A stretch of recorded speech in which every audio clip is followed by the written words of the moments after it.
যে 4 জন এমপি বানালাম সাতক্ষীরায়, এখনো আমাদের তেল আমরা পাই না, বিদ্যুৎ পাই না, লোডশেডিং পাই না, আমরা দায়ী হয়ে যাই। মাননীয় স্পিকার, সেদিন কিন্তু বিএনপির কোনো ভাই শহীদ হয়নি, ইসলামী ছাত্র শিবিরের ভাইরাই শহীদ হয়েছিল। আজকে যে বন্ধুরা কটাক্ষ করছেন, নির্মূল করার কথা বলছেন, তারা কি একটু অতীতের ইতিহাসটা দেখবেন না? সাতক্ষীরা 1 আসন থেকে নির্বাচিত মাননীয় সদস্য জনাব মোহাম্মদ ইজ্জত উল্লাহ। জনাব মোহাম্মদ ইজ্জত উল্লাহ, আপনার সময় 5 মিনিট। ধন্যবাদ আপনাকে। মাননীয় স্পিকার, আপনাকে ধন্যবাদ। মহান রব্বুল আলামিনের দরবারে শুকরিয়া জ্ঞাপন করছি। আর আমার নির্বাচনী এলাকা তারা কলারোয়া সাতক্ষীরা 1 আসনের ভোটারদের বা জনগণকেও আমি ধন্যবাদ জানাচ্ছি। মাননীয় স্পিকার, আজকে আমাদের সরকারি দলের বেশ কয়েকজন বন্ধু জামাতকে কটাক্ষ করেই বক্তব্য রাখলেন। তো আমি বলতে চাই যে আমাদের একটু ইতিহাসটা জানা দরকার। মাননীয় স্পিকার, প্রেসিডেন্ট জিয়াউর রহমান সাহেবের নির্বাচনে কিন্তু জামাত ইসলামী ভোট দিয়ে সহযোগিতা করেছিল। গণভোট। মাননীয় স্পিকার, এরশাদ বিরোধী আন্দোলনে বিএনপির পাশাপাশি জামাত ইসলামও শরিক ছিল।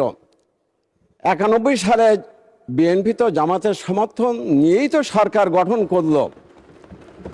মাননীয় স্পিকার, কটাক্ষ করার কি আছে? যদি এতই আমরা খারাপ হই, তাহলে সেদিন তারা এ সমর্থন চাইলেন কেন? 99 সালে যখন বাংলাদেশের 4 দলীয় জোট গঠন হলো, একসঙ্গে আন্দোলন, একসঙ্গে নির্বাচন, একসঙ্গে সরকার গঠন, তখন জামাত ইসলামী কি খুব ভালো হয়ে গিয়েছিল আর এখন খুব খারাপ হয়ে গেল? আপনারা দুইজন আমাদের 2 দায়িত্বশীলকে মন্ত্রী বানালেন কেন? 3টা মন্ত্রিত্ব দিয়েছিলেন বেগম খালেদা জিয়া।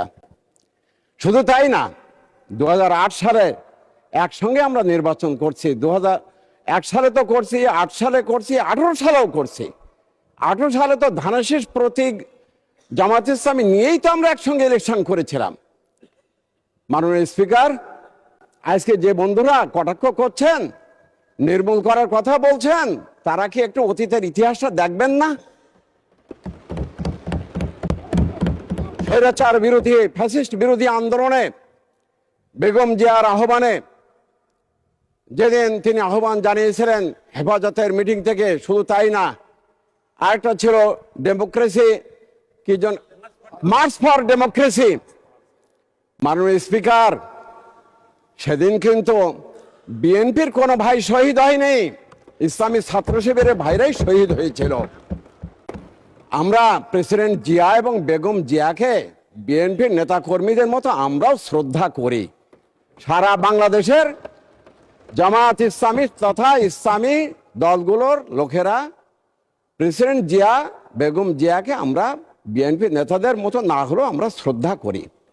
কিন্তু আমি আশ্চর্য হয়ে যাচ্ছি যে আমাদের বর্তমান বিএনপি কোন দিকে চলছে। সেই বিএনপি তো নেই।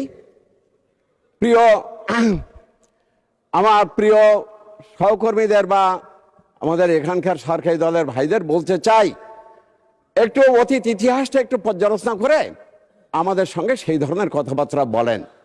মাননীয় স্পিকার, আমার তো সময় অন্তত মিনিট 5 বাড়িয়ে দিন। আমি আপনাদের বলতে চাই যে আমাদের বিরোধী দলীয় নেতা, আমাদের দলের নেতা আমিরে জামাত প্রথম দিনেই তো বলেছেন যে আমরা সরকারকে সহযোগিতা করতে চাই। আজকে কেন আমাদেরকে আন্দোলন সংগ্রামে আপনারা ঠেলে দিচ্ছেন? আজকে গণভোটের দাবিতে কেন আমাদেরকে লড়াই সংগ্রাম করতে হচ্ছে? আমাদের তো সেই দিনের কথা মনে করে আতঙ্কিত হচ্ছে যে আমাদেরকে 91 সালেও এইভাবেই আমাদের আন্দোলন সংগ্রামে ঠেলে দেওয়া হয়েছিল। মাননীয় স্পিকার, সেদিন কিন্তু বিএনপি কিন্তু সেই তত্ত্বাবধায়ক সরকার কিন্তু নিজেরাই পাশ করেছিল। আমাদেরকে আবার সেই আন্দোলন সংগ্রামে ঠেলে দিয়ে একদিন না একদিন আপনারা এই গণভোট, যেটা জনগণ 70% ভোট দিয়ে পাশ করলো, সেইটা আপনারা বাস্তবায়ন করবেন না, আর আপনারা বলছেন যে আমরা অক্ষরে অক্ষরে জুলাই সনদ বাস্তবায়ন করব। জনগণ কি তা বিশ্বাস করতে পারে?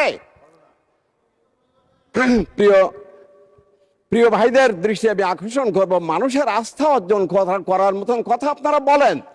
যে জনগণ 70 ভাগ ভোট দিল তাদের সেই জনভোটের ব্যাপারে কথা নেই, আপনারা জুলাই সনদের ব্যাপারে আপনারা অঙ্গীকার করছেন। এটা তো মানুষ তো বিশ্বাস করবে কি করে? মাননীয় স্পিকার, এবার আমার এলাকার একটু কথা বলি।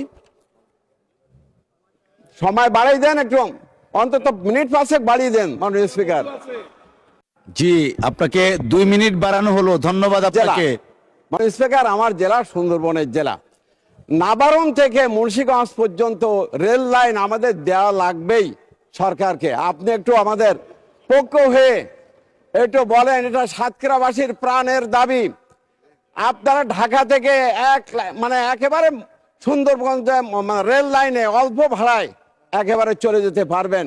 আমাদের এই পর্যটন, তারপরে সেখানকার যে সবজি মাছ, নিশ্চয়ই আপনারা জানেন যে সাতক্ষীরা হলো মাছের রাজা, আমের রাজা। সেই ফসল, সবজি, ফল সব কিছু ঢাকা শহরে একেবারে অল্প খরচে চলে আসবে। আপনারা কম দামে এখানে জিনিসপত্র সব পাবেন। মাননীয় স্পিকার, আমাদের এখান থেকে যখন বাড়ি যাই, গিয়ে যখন দেখি যে বিশাল লাইন, তেল সংকট, লোডশেডিং ঘন্টার পর ঘন্টা, আমরা জবাব দিতে পারি না। আমাদেরকে বলে যে 4 জনে বানালাম সাতক্ষীরায়, এখনো আমাদের তেল আমরা পাই না, বিদ্যুৎ পাই না, লোডশেডিং পাই না, আমরা দায়ী হয়ে যাই। আমরা যতই বলি যে এটা জাতীয় সংকট, কিন্তু পাবলিক মানতে চায় না। এই জন্য সরকারকে অনুরোধ করব, যত দ্রুত সম্ভব, বিশেষ করে যে আজকে যে আমাদের কমিটি গঠন করা হলো, এই কমিটি যত দ্রুত, সরকারি দল বিরোধী দল মিলে, বাংলাদেশের ইতিহাসে এটা আজকে একটা অনন্য যে আমরা এটা করতে পারলাম। মাননীয় স্পিকার, আমরা কি ছাত্র রাজনীতি সহ আমরা যে আজকে আমাদের বাইরে গিয়ে আন্দোলন করতে হয়, এসব কি আমরা এরকম কমিটি গঠন করে কি আমরা ঠিকঠাক করতে পারি না? আমাদের তো এই জাতি গঠন তো আমাদেরকেই করতে হবে, এই দেশটা তো আমাদেরকেই গঠন করতে হবে। আজকে আপনি দেখেন সরকারি দলের ভাইরা যেভাবে বক্তৃতা করেন, মনে হয় যেন বিরোধী দলের। হসপিটালে চিকিৎসা নেই, রাস্তাঘাটে ভাঙাচোরা, এটা তো সরকারি দলের লোকেদের বক্তৃতা হতে পারে না, কিন্তু আজকে তাই করতে হচ্ছে।